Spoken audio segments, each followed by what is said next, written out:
All right, welcome to our Friday flex. You ready? You want flex? You don't want flex yet? All right. It's all right. It's too early. Early to Trying to flex. figure out who was that other person in the picture. Yeah. It's you. She got a lot of teeth. She over there crunching. Oh yeah. Oh, cruncher. Huh? Crunch-a-rooney.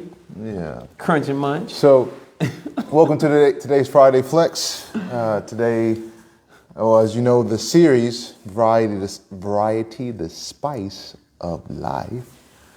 And last week we concluded the different types of varieties of tastes when it comes to diet or one eats.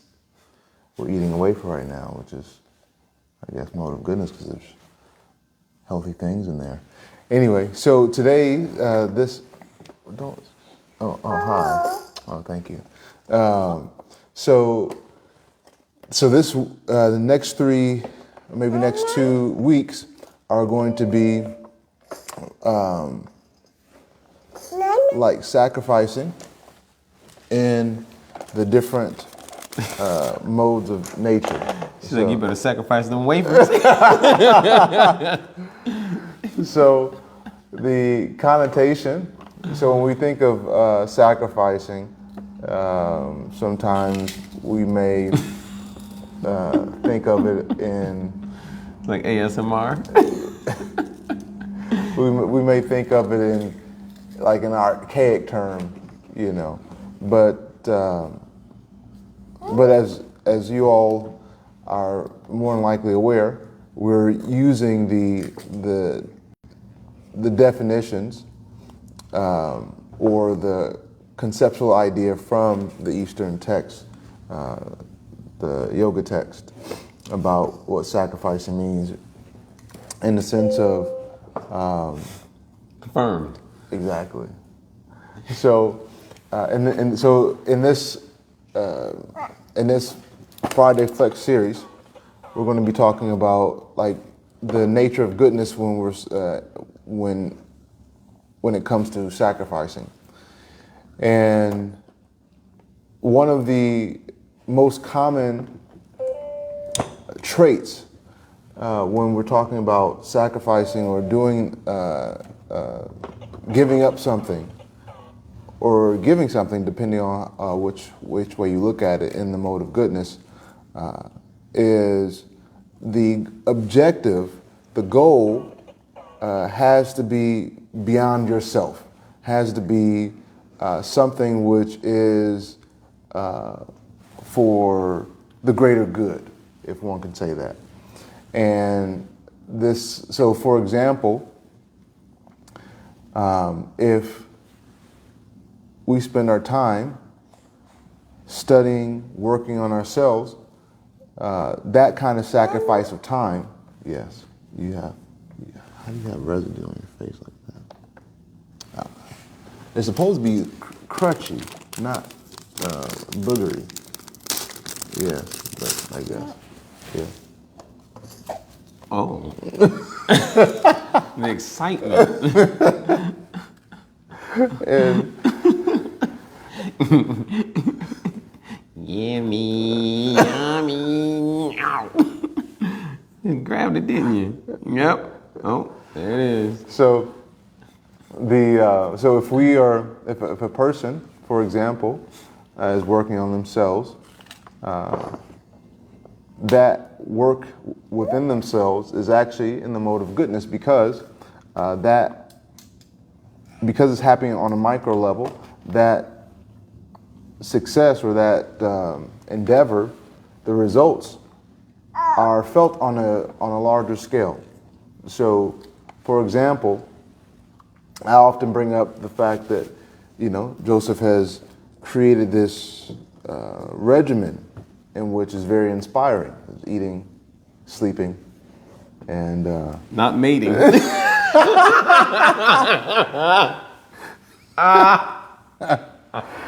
his different, you know, the different things that he's doing, working on himself, is inspiring on a larger scale because people are coming in and say, "Oh, you know, what are you doing?" And he's able to share, you know, just a couple I never heard that one before. Actually, I kind of like it. Keep DJ, play me that song. And so when people come in, they see, oh wow, this is we see you changed. You made some you lost weight, or you seem different.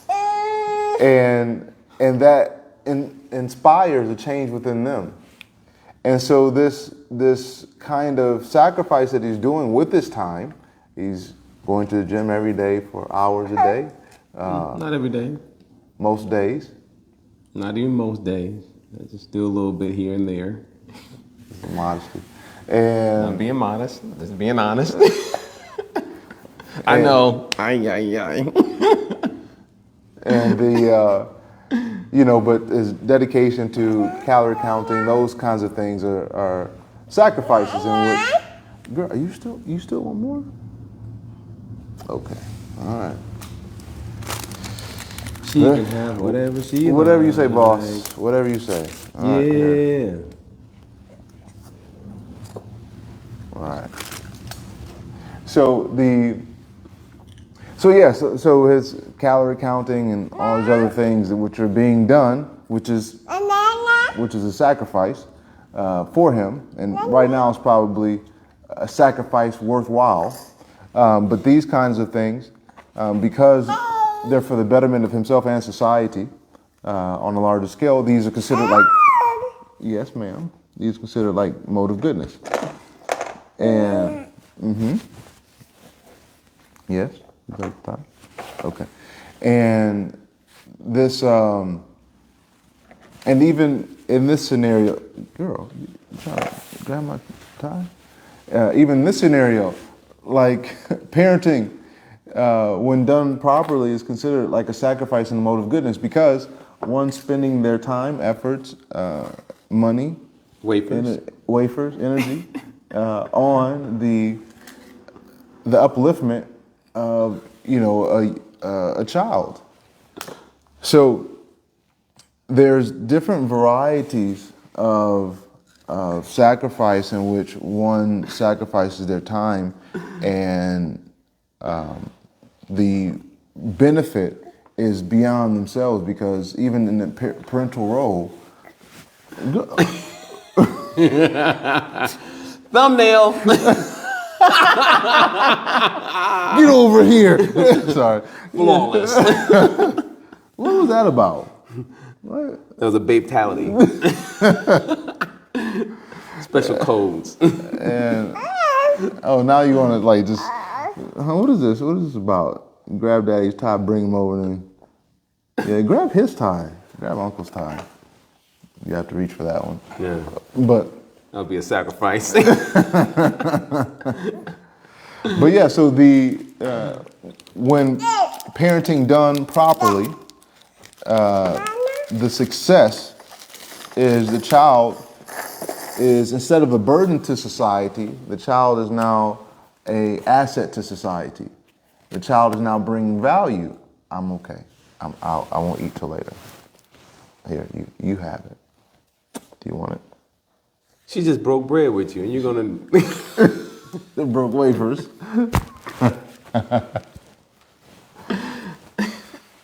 So the child, when brought up properly, becomes an asset to society. And you breaking it behind your head. What are you doing? Stop. Here, hold on. You like? Oh. Muscles. Yeah. They're growing. Mm-hmm. She's over here flexing. Yeah. Grabbing her daddy's necktie and just dragging him all over the place. So yes, like when the child is brought up properly, the child, he doesn't want this, I promise you. When the child is brought up properly, then those around the child, in the family, extended family, friends, school, all these other. There we go. That's the music right there. Go ahead, talk on that. All these other areas they become those relationships become enriched when the child is brought up in a proper way, and it takes a sacrifice from the parents to do so. So that parenting in which discipline is there, proper discipline, not like proper discipline. Proper discipline in which one is. In which one is the parent is not telling them don't do this because I said so, but actually showing by example. That is proper parenthood, and I think that for most of us in society, especially those who are brought up, in urban communities. Yes, no. The idea of do it because I say so. Oh, you're so kind. No, thank you. I'm not thirsty at the moment. Is maybe common a little later. But that doesn't help anybody because if a person. More for you. Because if you good? She's a magistrate. That's her gavel. That's her gavel. Meeting's adjourned. This whole court is out of order. Whole court. Yes. Now for recess. Now for recess. And so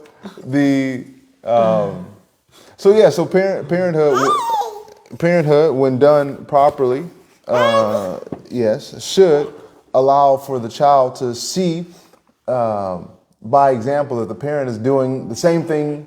Parent is not doing what they're telling me not to do. It's not like I tell you to do something, but I don't do it.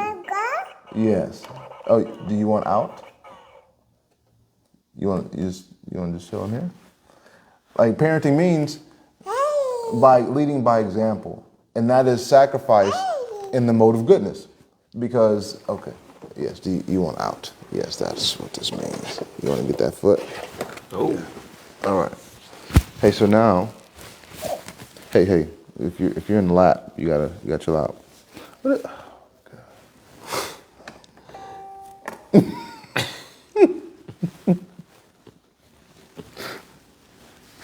So this, so instead of the concept of girl, you don't want any more food. Yes, here, take this. You can choke daddy now. And this continues in different areas of life, but child rearing or sacrifices one makes and is considered mode of goodness when those activities in which the parent is sacrificing, which is like their time, the child feels seen, heard, and loved.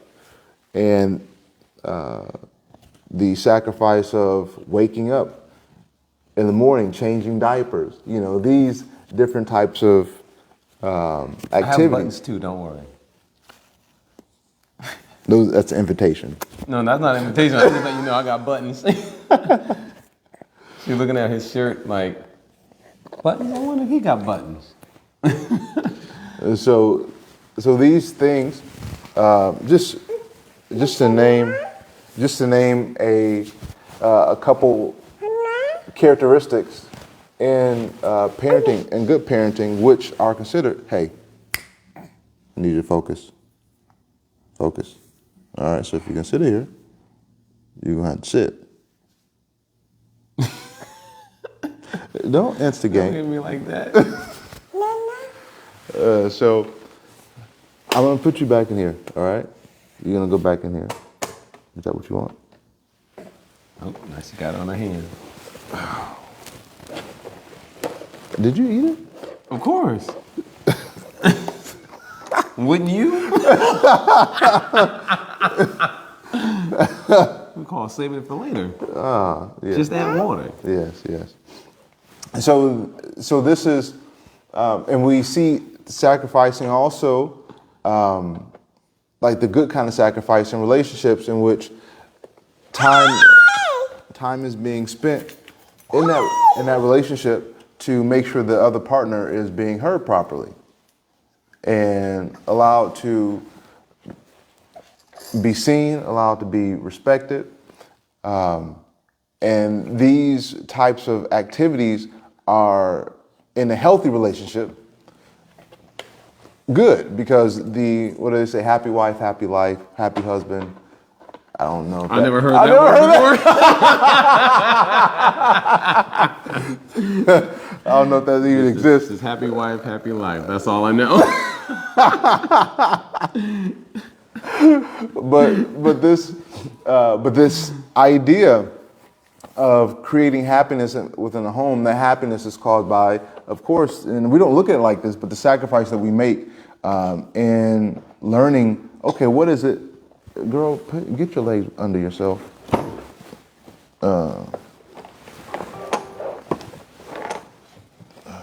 She's a Ewing. She got long legs. Listen. It's not going to go in the way you think. Girl, you doing this? Okay, you want to do this. All right. So, it's the other way around. Other way. Yes. So the kind of sacrifice one makes in the relationship, that sacrifice which allows, for the partner to be autonomous, autonomous prime, allow them to share freely, to give freely, to love in a way in which allows for safety and transparency. That kind of love, or that kind of creation of love, is one sacrifice in the mode of goodness. And this, and as I mentioned earlier, sometimes we think of sacrifice as, like you having to, and maybe this is just all the reading that I've been doing. And sometimes people think sacrifice is some type of esoteric or, very strange act or a strange thing. But actually, sacrifice means giving up that which we think will be beneficial for something higher, right? So this is considered that kind of sacrifice. But in the yoga sense, sacrifice is considered in three different ways. And so right now, as we're talking about sacrificing the mode of goodness, yeah, exactly. As we're talking about sacrificing the mode of goodness, there are certain traits, certain qualities in which are considered. You're just heavy-handed, you know that? Hit uncle like that. Anyway, and so they're considered different traits and different ways to identify sacrificing in the mode of goodness versus the mode of passion versus the mode of ignorance. And so that kind of beneficial sacrifice can be done in one's relationship with one's children, one's partner. You were opening up the yoga texts. What did you find? That would be, oh, yeah. Mm-hmm. You were mentioning sacrifice and how sometimes we may consider sacrifice to be, in one sense, kind of frightening. Because if we have so many things, it could be that we have, our homes, and our homes could be comfortable with certain type of furniture and other decorations that we may have in the home. Could be paintings or pictures and what have you, plants and so forth. We may have certain types of clothing, cars, and everything of that nature. And so when we think of sacrifice, we think that sometimes we have to give something up. We're going to be bereft of something that is what we may consider be bringing us some happiness or some comfort or so in life. I would share one quick story in terms of sacrifice. I come from a Roman Catholic background, so there was, if not once a year in the schools, in terms of grade school, if it wasn't once a year, hey, better pull up that diaper. Oh my gosh, this thing comes off. Rated R. What is this? Wait a second. Yeah, you got to pull that diaper up on that It's baby. supposed to be stapled. But growing up in the schools, there were always that food drive where we were encouraged to sacrifice some food for helping someone else. And I remember many a times when we would look in the cupboard and see what canned goods have we not eaten Yeah. and that we are not at all interested and that we will not eat at all, like that which we reject. Yeah.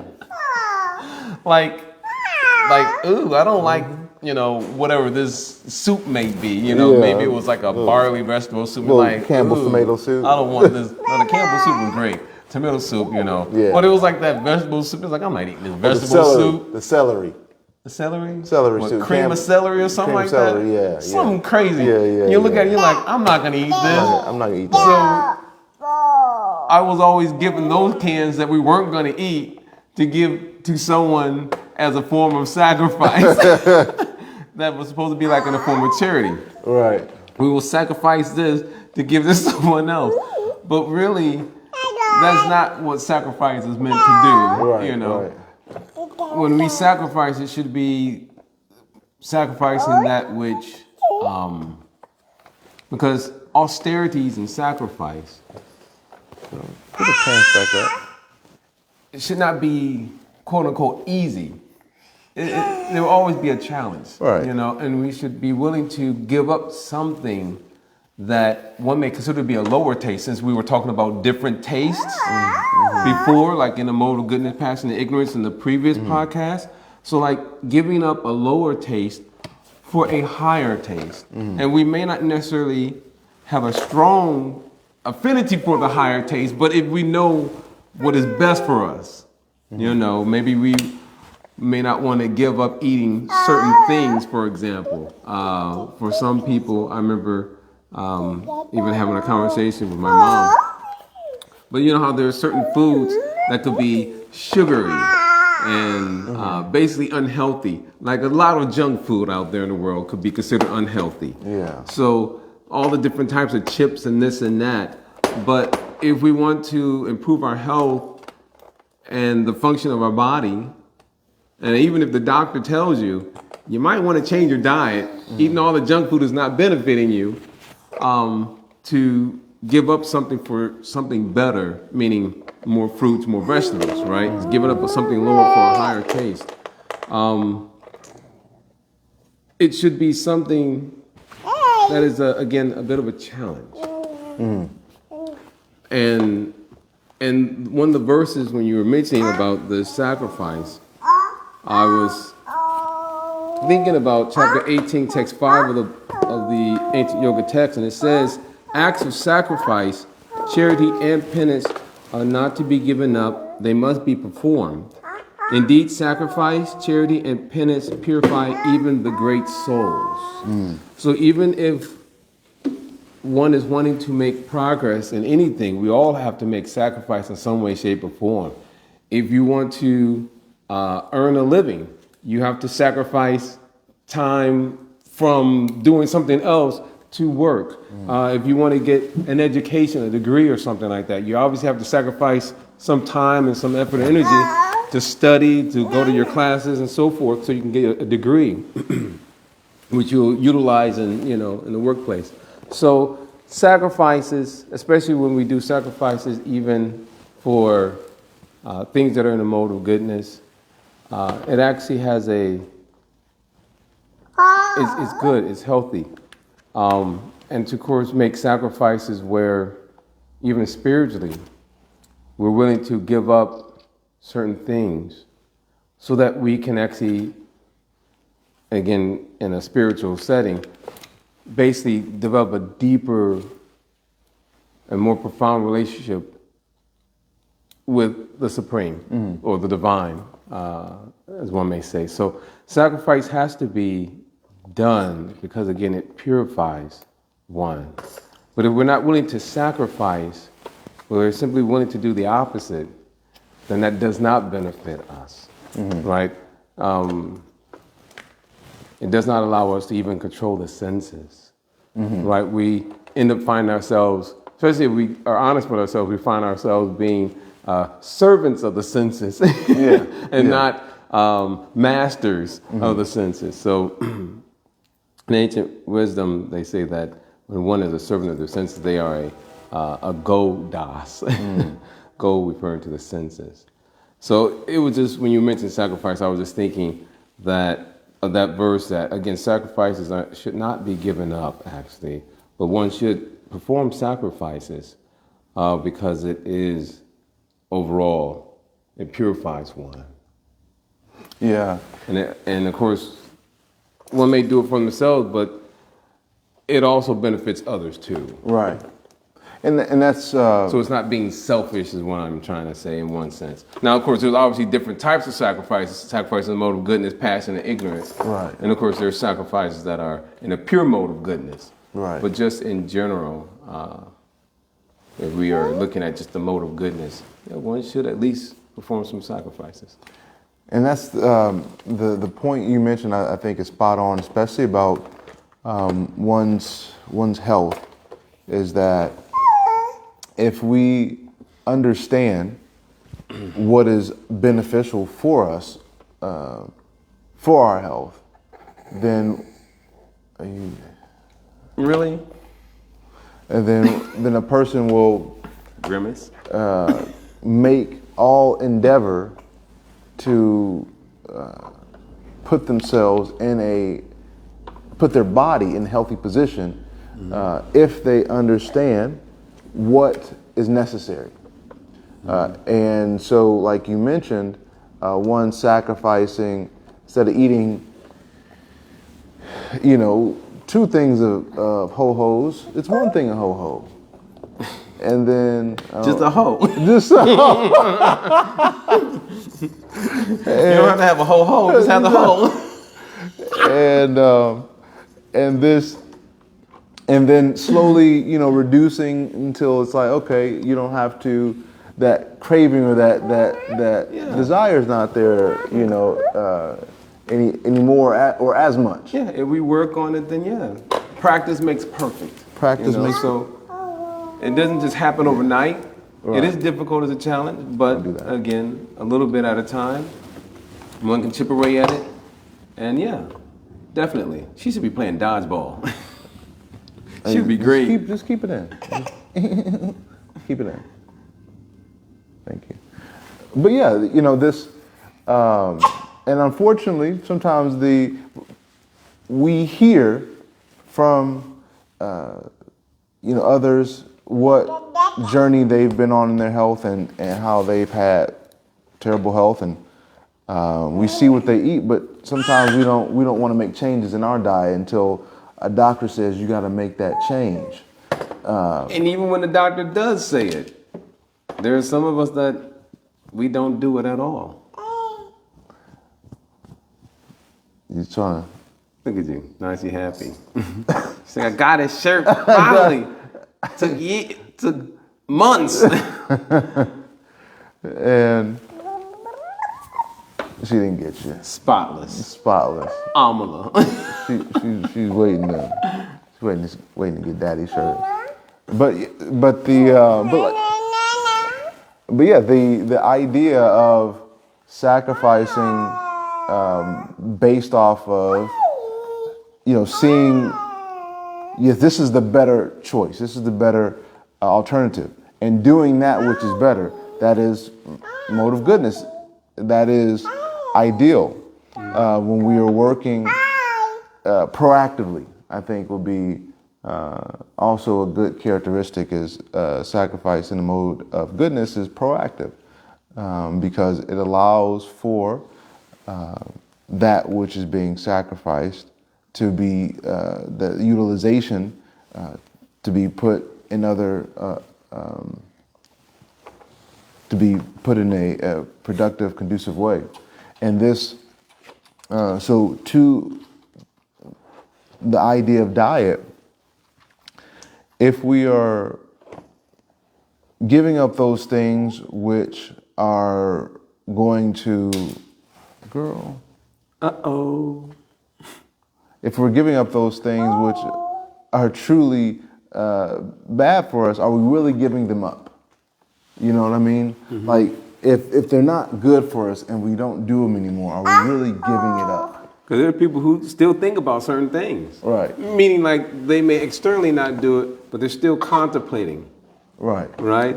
And so as long as one is still thinking about it, then eventually they will succumb to that thought, to that desire, to that idea. And before you know it, because there's a sloka, I can't remember it. Is it a 244 Bhagavad Gita? I can't remember. Which one? Sangha. I can't remember it. Oh, I used to have it memorized decades ago, but I'll find it. But there's one about associating. 262 maybe? I think Maybe that's it. 262. Yeah. I know it's in the second chapter.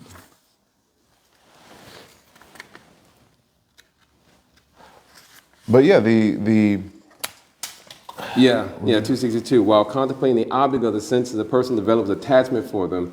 And from such attachment, again, the lust develops, and then from lust, anger arises. Because if you don't get what it is that you want, you still feel frustrated. Right. So this is frustration. If it's not replaced properly, but a lot of times as individuals, we don't know what is good for us. Meaning we don't know what is good and we don't know what is bad. So it ends up putting us in a position where we require to receive knowledge and intelligence and instruction or advice, counsel from outside of ourselves, because we just don't know which way is up, for lack of better words. Right.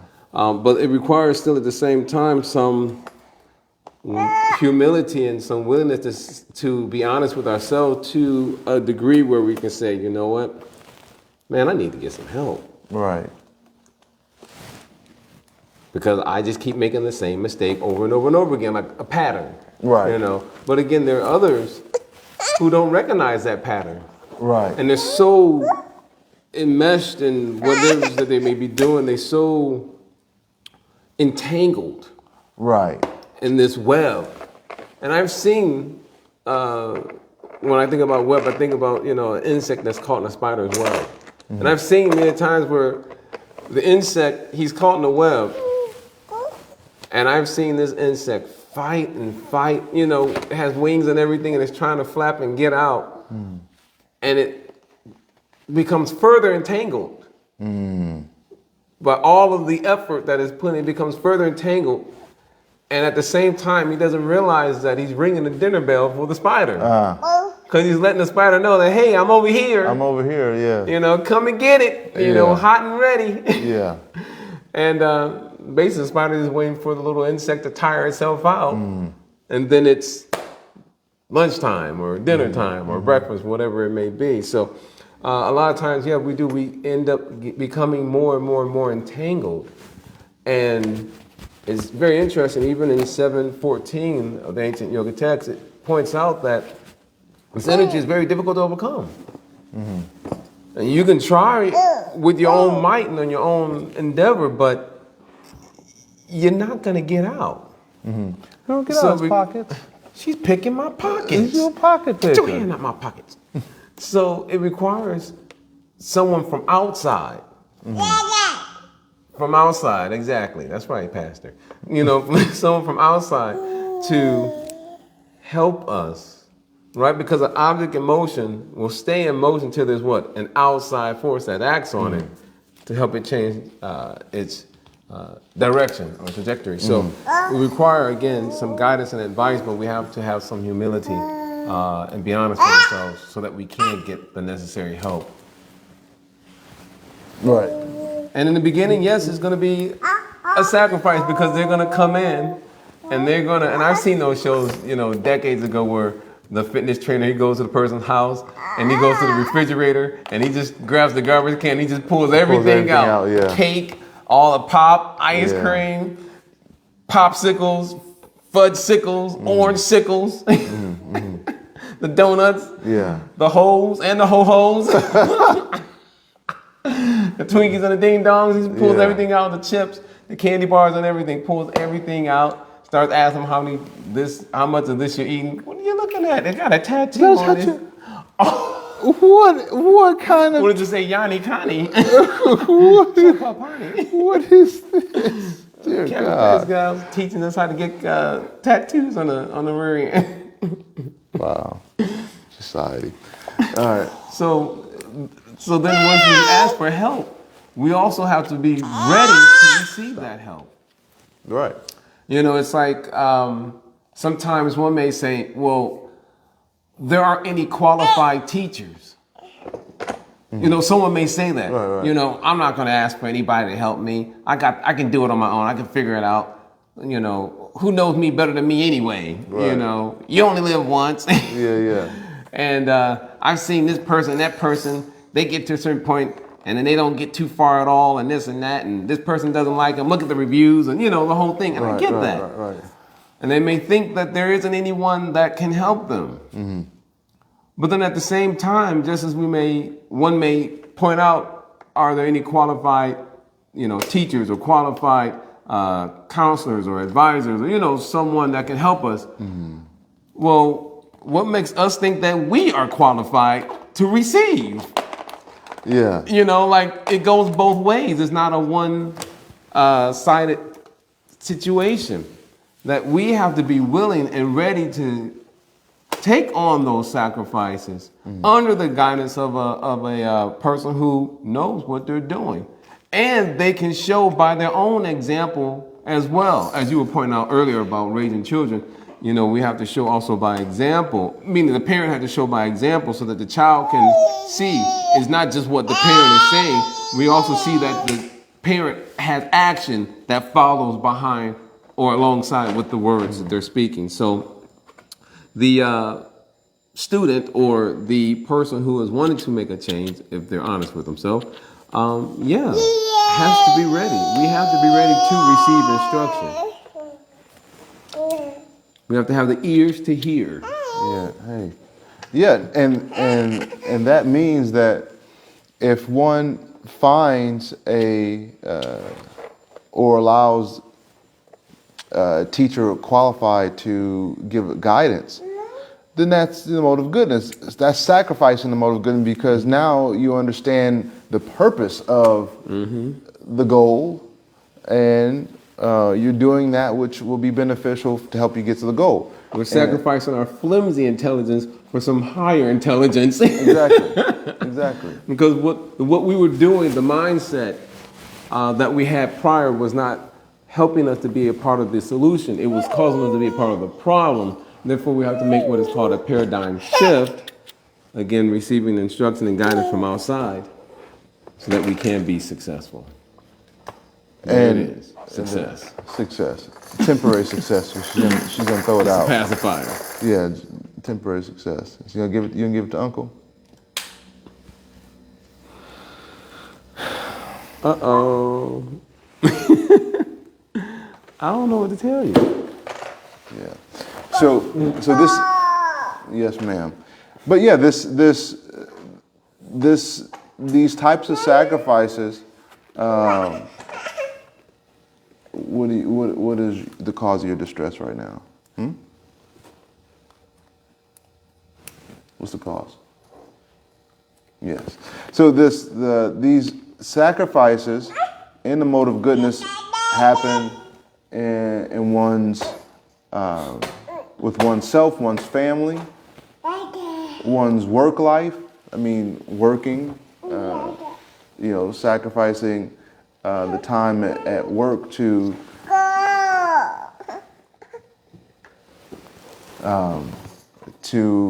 bring about a better situation for one's family.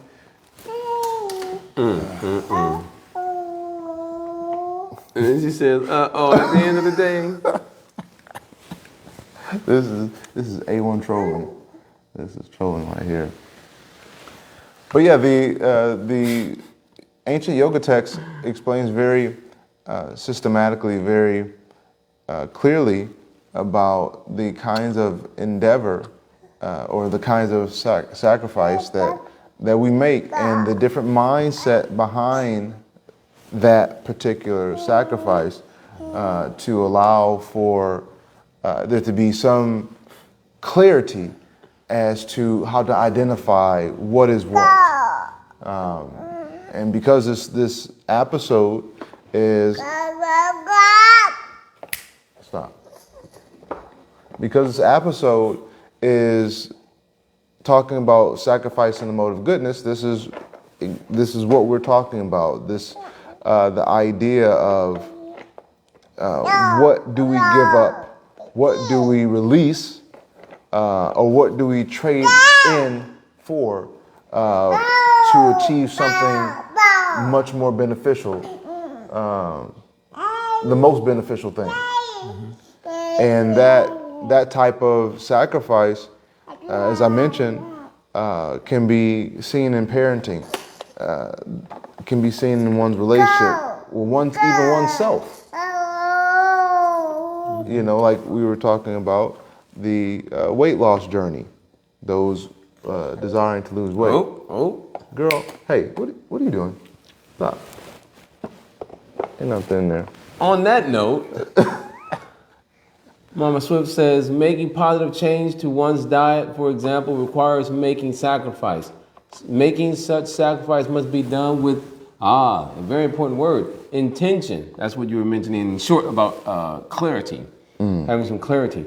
With intention and a positive outlook to it says slow collection. Okay, there we go. And a positive outlook to a perceived and desired outcome. So exactly that, yes, intention must be clear, but then one's goal must also be clear, and we should be able to, you can say, crystallize it. Because if we don't have clarity in what we want to do and where we want to go, then just like you have point A and point B is where you want to go, then the path, the abidea, the path to get from point A to point B, one would just simply be floundering if the destination is not clear.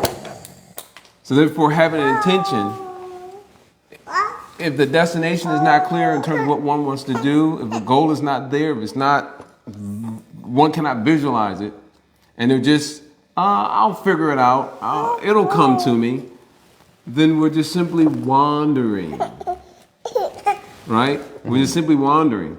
And then therefore, because we're simply wandering, then everything that one does, all of the various different, you could say, options that may come up on the path, we're not going to be willing to make what would be the necessary and proper decision or sacrifice, and we'll find ourselves distracted in so many different ways and over and over and over again.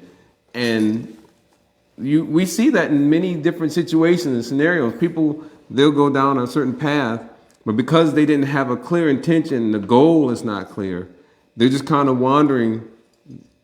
It'll work itself out, it'll figure itself out, or it'll come to me or whatever like that down the road. And then they feel frustrated because they never reached their goal, and what to speak, even in a timely manner or in a timely fashion. And they don't know what to do. And so then it is those individuals that may say, forget it. The grapes are sour. Meaning, this is impossible. No one can do it. And it makes me think about those New Year resolutions that people set up. People make these resolutions that, I'm going to do this or that. I want to make so much money, or I want to work less, or I want to work more, or I want to go back to school, or I want to accomplish these different things, or have better relationships, or whatever it may be. You know, people set so many goals at the beginning of the year. And you see that even within the first month, within a few weeks after saying that, it's like they don't continue it anymore. And it's so interesting. You see those commercials increase for the gyms and fitness centers. Everyone is advertising. Oh yes, the first month is free, or blah blah blah blah blah. Come to our gym. It's only $10 a month. We got a special for you. Classes. There's a sauna. There's massage rooms. There's all these different perks, benefits, right? And they get people all signed up. And they said, for this package, you got to sign up for the automatic draft. The funds transfer, electronic funds transfer, right? So they get you all signed up, you all geeked and hyped, and you're telling your friends and everyone else, hey, I'm going to the gym, or I'm about to do this in life, or I'm about to do that. The thing is, the person never had a clear goal in terms of how much weight they wanted to lose, and the time frame that is practical and realistic, and even have a game plan set up in terms of how they're going to lose that weight. With the speak of connecting with a coach or someone like so. So they signed up for the automatic draft on their bank account and everything. And the beauty of the automatic draft is when you set it, you forget it. So the person sets it, they forget it. A week down the road, they're like, the weakness of heart. Because again, that's another issue in life. There's acceptance of mediocrity. There's this weakness of heart where we say we're going to do something and we get through a few different weeks and we experience some challenges without a doubt. But it's just enough difficulty where we say, forget it. We kind of give up, or we allow other things to take precedence. And we no longer have this goal that was so important to us on New Year's Eve or leading up to New Year's Eve that was like so personal. I got to do this. It ends up, I don't even want to say that it goes on the back burner. What I'll say is we've literally taken it off the stove and we put it on one of those little, what's that little cushion thing? Like if you have a hot pot and you don't want it to burn the counter. It's like a little heat pad or something where it doesn't burn your counter, but you just put it off to the side so it to cool off. Right. Like a cooling pad or something. You it's no longer on the back burner anymore. Right. You literally took it off the stove, put it in a little pad to cool off, and then you forget about it. And then meanwhile, the gyms are doing great because, you're not going to the gym. You're not showing up. That's not what they were wanting you to come in for anyway. If you do work out the gym, great, whoop-de-doo. What they wanted was you to sign up for that automatic draft so that they get the payments each month.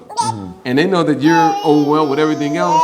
You're not thinking about it. So while one is overwhelmed with so much stuff, meanwhile, they're being pickpocketed, right? But willingly, because they volunteered the information and say, hey, you can pick my pockets while I'm distracted with this. So it's really interesting how, in fact, if we really want to do something amazing, and actually for it to be a success, we have to have it crystallized. I had an idea in terms of how much weight I wanted to lose, and I had an idea in terms of when I wanted to be lost. And I crystallized it. I even seen a picture of what I looked like at a certain weight, and I was like, oh, I can do that. And I thought about all the other different internal things that were associated with the weight gain. So I was like, I can easily get down to that. Right now, I weigh what I weighed when I was like 19 years old. And I'm 41, soon to be 42. Baby weight. So there were definitely, without a doubt, so many different things that I could point out as to possible distractions or opportunities to go off course. But then at the same time, because of the goal, I thought about what it is that I really want to do. And I thought, you know what? by me being able to step back, it allowed me that opportunity to look at whatever it is that I was doing, whatever maybe unhealthy activities or eating that I had, to look at it and say, you know what, how did this actually make me feel? Just like you had suggested and encouraged everyone to do a test, whether not eating onion and garlic for like 3 or 4 weeks or something like that, and just see how you feel. And then ask yourself, did I really need to have the onion and garlic? Was it that it's just really the taste, you know, in terms of like it made the food taste a little bit differently, added to the flavor, I should say? Or was it something that was really beneficial for me? Maybe I had a better thinking, clarity of thought. Maybe I felt more energetic, right? Because there's some foods that you eat and you're like, this makes me feel energetic. Some individuals will use the example like caffeine. Some people who are used to drinking lots of caffeine, and then the time or that moment when they stop for a day or two, they're like, man, I'm having a hard or very difficult day. I'm feeling sluggish. It's not moving. You know, I feel like I have no gas in the tank and yada, yada, yada.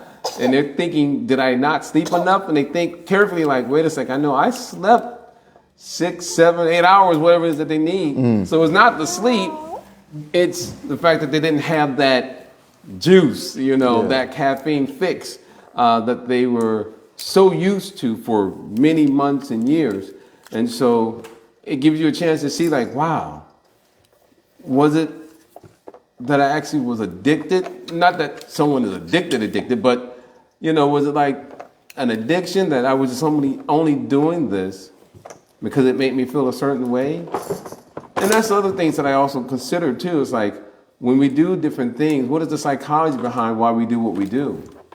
Just like you have some people who may not necessarily drink, but then when they go to the bar with a friend or to a restaurant with a friend, they may drink socially. A social drinker. They're a social drinker, but in general, on their own or any other time, they don't drink, you know?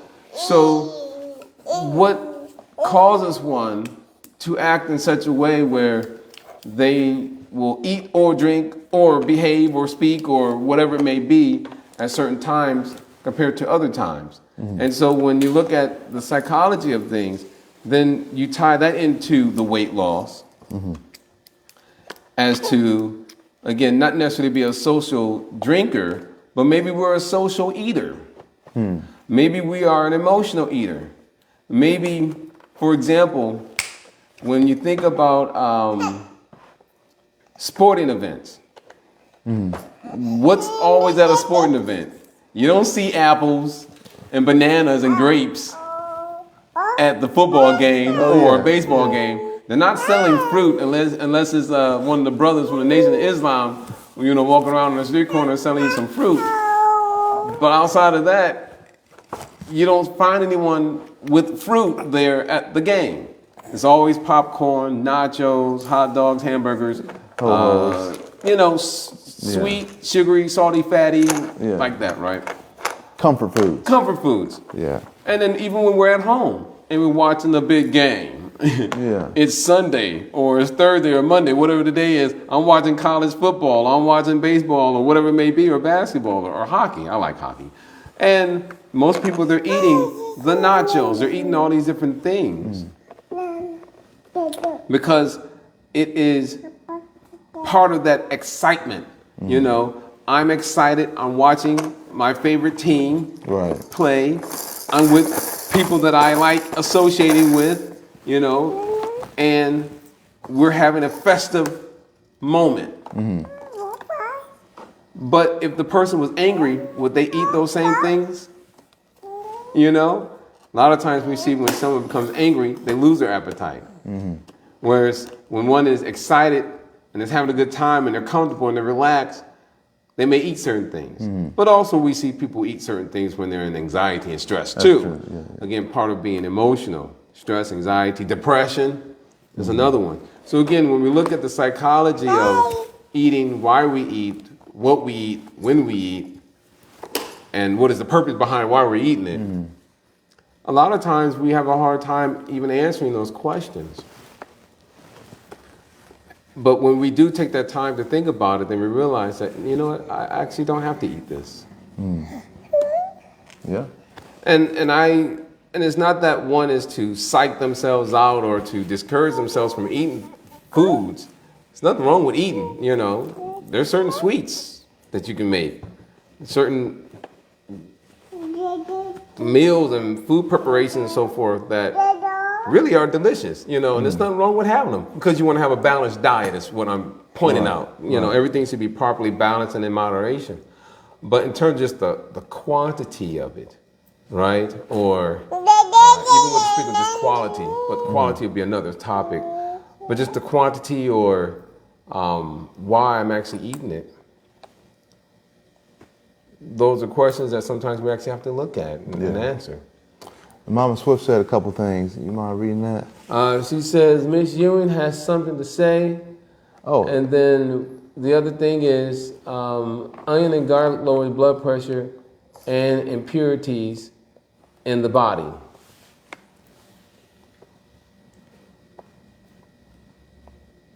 Garlic, heart healthy. Yeah.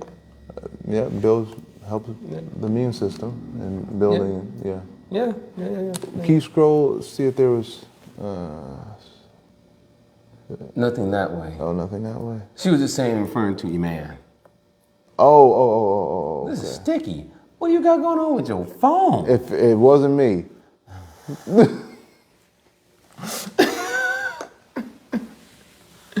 Iman calling her little boyfriend or something like that? It better not be. Be in timeout, both of them. Okay, I guess there's nothing else. No. There's nothing else. Okay. Saying that Iman has something to say. Okay. Okay. Yeah. But to kind of conclude as we wrap up is the fact that everything we give up in one way, shape, or form, we're sacrificing, according to the yoga text, in one of these different modes, or like goodness, passion, or ignorance. But just to summarize, that which we give up, or that which we substitute, that which we do, which is for the benefit of not just ourselves, but for the environment around us, whether family, immediate family, extended family and friends. Those things, if done, if we give up certain things for the benefit of them and for our higher self, those are considered mode of goodness sacrifice. Yeah. Just like whether one has family or anything of that nature, taking care of other loved ones and so forth. Just like one has a car, we have to put gas in the vehicle. And the car or truck has to be maintained. You know, oil changes and stuff like that. So that that vehicle can be used in the service that it provides, you know, whether the parents are taking the children to school or so forth, or going to work or what have you. And so these bodies are also a vehicle.